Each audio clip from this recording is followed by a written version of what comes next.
पाठ 16। ये सच है। पाठ प्रवेश। कभी कभी बच्चे सुनी सुनाई बातों से ऐसी ग्रंथियां पाल लेते हैं जिसके कारण माता पिता घर का स्नेह तक छोड़ने पर विवश हो जाते हैं। उनका प्रत्येक विवेकपूर्ण कदम उन्हें मुसीबतों से बचा सकता है। इसलिए बच्चों को अपने माता पिता पर पूर्ण विश्वास करना चाहिए। भलाई इसी में है कि हर समस्या का बातचीत से समाधान करें, न कि बिना सोचे समझे गलत कदम उठाकर मुसीबत में फंस जाएं। मीता का जन्मदिन था। माता पिता की इकलौती संतान होने के कारण उन्होंने मीता का जन्मदिन बड़ी धूमधाम से मनाया। सभी रिश्तेदारों और उसकी सहेलियों को बढ़िया सी दावत दी गई। सभी म्यूजिक सिस्टम की तेज धुन पर रात के लगभग 10:30 बजे तक नाचते गाते रहे। जब सब चले गए तो मीता सोने से पूर्व अपने उपहार खोलना नहीं भूली। सबने बहुत सुंदर सुंदर उपहार दिए थे। वह उपहार देख देख कर बहुत प्रसन्न हो रही थी। इस जन्मदिन पर घड़ी और साइकिल, ये दोनों वस्तुएं उपहार में पाकर मीता की मनोकामना ही पूर्ण हो गई थी। उत्तेजना में वह सो ही नहीं पा रही थी। मम्मी पापा भी दूसरे कमरे में आपस में बातें कर रहे थे। उनकी बातें सुनकर उसे समझ आया कि वह उनकी बेटी नहीं है, बल्कि अनाथालय से गोद ली गई है। उसकी नींद उड़ गई थी। उसका मन भारी हो गया। उसे सब उपहार बेमानी लगने लगे। कुछ समय पहले तक उछलने चहकने वाली मीता को जैसे काठ ही मार दिया था। ओह, तो ये मेरे असली मम्मी डैडी नहीं है। मेरे असली मम्मी डैडी कहाँ होंगे? वे जिंदा भी होंगे या नहीं? मैं उन्हें कभी देख भी पाऊंगी या नहीं? ऐसे कई प्रश्नों ने उसे परेशान कर दिया। ये प्रश्न उसके मन मस्तिष्क में काले बादलों से उमड़ते घुमड़ते रहे और कुछ देर में उसकी आंखों से आंसू अविरल रूप से लड़ियां बनकर बरसने लगे। वह रात भर करवटें ही बदलती रही। अगले दिन वह नियमित रूप से बिस्तर से उठी।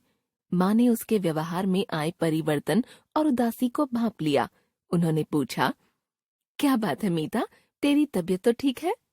नहीं, कोई बात नहीं है। जरा सिर में दर्द हो रहा है, अभी ठीक हो जाएगा। मीता ने मुस्कुराने की चेष्टा करते हुए कहा। स्कूल जाते हुए मीता की पीठ थपथपाकर माँ उसे घर के दरवाजे तक छोड़ने आई। मीता ने प्रतिदिन की तरह अपनी माँ को हाथ हिलाकर बाय मम्मी नहीं कहा। माँ उसके व्यवहार से हैरान थीं। मीता घर से पैदल ही स्कूल जाती थी।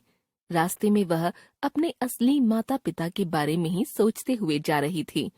चलते चलते वह एक जगह सड़क पर पड़े एक पत्थर से टकरा गई। एक राहगीर ने उसे सहारा न दिया होता तो शायद वह गिर जाती और उसे चोट लग जाती। कुछ देर बाद वह गुप्ता अंकल की दुकान पर पहुंच गई। वहां से उसने एक चॉकलेट ली और चुपके से अपना बस्ता दुकान के कोने में रख दिया। मीता चलते चलते मुख्य सड़क पर आ गई। मुख्य सड़क पर तेज रफ्तार से दौड़ते ट्रैफिक को वह कुछ क्षणों तक निहारती रही। फिर सड़क के किनारे किनारे काफी देर तक चलती रही और अंत में एक कच्ची सड़क पर चलने लगी। वह चलती रही। उसे पता नहीं था कि वह कहाँ जा रही है। थकान और प्यास से उसका बुरा हाल हो गया था, किंतु वह रुकी नहीं। वह कुछ देर इसी उधेड़-बुन में लगी रही। तभी सहसा उसकी उम्र की एक लड़की उसके पास आई और चौंकती हुई बोली, छोटी मेम साहब। मीता ने उसे गौर से देखा तो पाया कि वह तो उनकी नौकरानी मुन्नी बाई की बेटी है, छुटकी। अरे छुटकी, तू यहाँ कैसे? मीता ने आश्चर्य से पूछा। छोटी मेम साहब, यही तो हमारा घर है। छुटकी ने उत्तर दिया। छुटकी मीता को अपने घर ले गई। मुन्नी बाई चारपाई पर लेटी कराह रही थी। उसने अपने सिर के चारों ओर एक पुरानी धोती का चीथड़ा कसकर बांध रखा था। मीता को देखकर मुन्नी बाई को आश्चर्य हुआ। वह उठकर चारपाई पर बैठ गई। अरे मेम साहब, आप यहाँ कैसे? आज स्कूल नहीं गईं? मुन्नी बाई ने पूछा। मीता चुप रही। उसी समय छुटकी के छोटे भाई बहन वहाँ आ गए।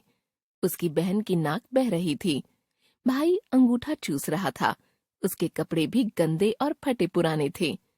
मीता ने गुप्ता अंकल की दुकान से ली हुई चॉकलेट उन दोनों की तरफ बढ़ा दी। चॉकलेट देखते ही वे दोनों बच्चे उस पर झपट पड़े। ये कौन सी क्लास में पढ़ते हैं? मीता ने मुन्नी बाई से छुटकी के भाई बहनों के बारे में पूछा। ये स्कूल नहीं जाते, मेरे पास इन्हें स्कूल भेजने के लिए पैसे नहीं हैं। इनके पिता कोई काम नहीं करते, दिन भर पास पड़ोस में जाकर ताश खेलते हैं या गप्पे मारते हैं। मुन्नी बाई ने मीता को बताया। मीता को अब अपने घर की याद आने लगी। उसने सोचा, भले ही वे मेरे असली मम्मी डैडी नहीं हैं, फिर भी वे मुझे अपने बच्चों से भी बढ़कर मानते हैं।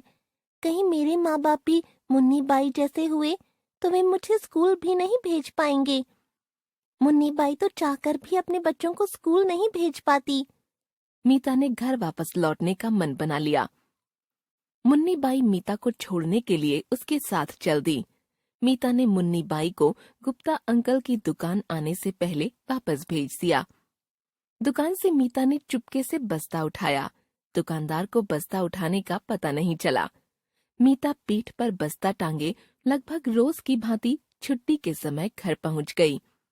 माँ ने मीता से उसके सिर दर्द के बारे में पूछा। उसके बालों में हाथ फेरने लगीं। मम्मी, मेरे असली माता पिता कौन हैं?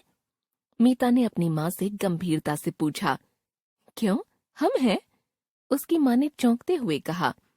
नहीं, आप लोग मेरे असली माता पिता नहीं हैं। मुझे तो आपने अनाथालय से गोद लिया है। मीता ने उत्तर दिया। यह तुमसे किसने कहा?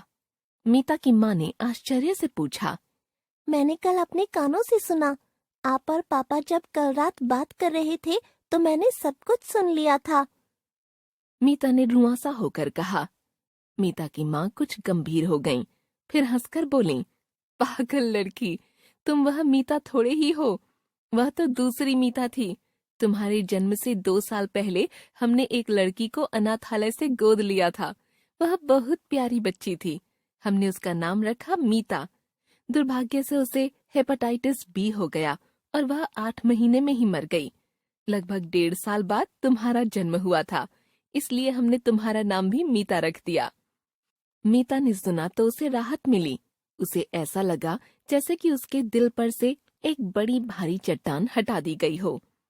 तब मीता ने अपनी माँ को बता दिया कि वह उस दिन स्कूल न जाकर कैसे मुन्नी बाई के घर पहुंच गई थी।